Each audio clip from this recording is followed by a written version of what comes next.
তোমরা স্বীকার করো, আমি সবাইকে মাফ করে দেব।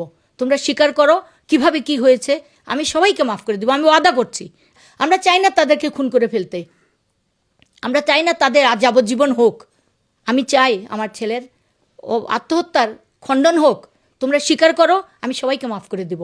তোমরা স্বীকার করো কিভাবে কি হয়েছে, আমি সবাইকে মাফ করে দেব, আমি ওয়াদা করছি আমি মাফ করে দেব। কিন্তু বলতে হবে তোমরা খুন করেছো। আমার ছেলে খুন হয়েছে, আমার ছেলে আত্মহত্যা করে নাই।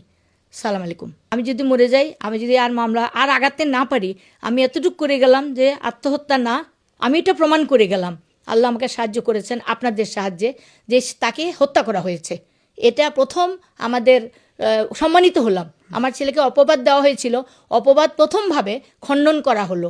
এবং যদি না পারি আপনারা মামলা চালায় যাবেন। আমার আরেকটা ছেলে রয়েছে, তার দিকে খেয়াল রাখবেন।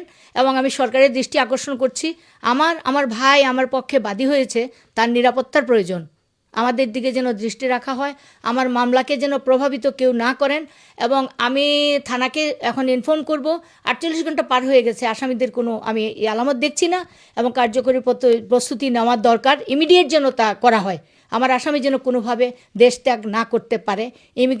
ইমিগ্রেশনকে আমি অনুরোধ করছি, আপনারা নিশ্চয়ই এতক্ষণে আপনারা থানার থেকে নোটিশ পেয়ে গেছেন। প্লিজ দয়া করে, আপনারাও সালমান শাহ ভক্ত, আমরা চাই বিচারটা হোক। আপনারা সব জানেন, ওরা যদি উপস্থিত না থাকে তাহলে আপনারা জানতে পারবেন না ঘটনাটা কি।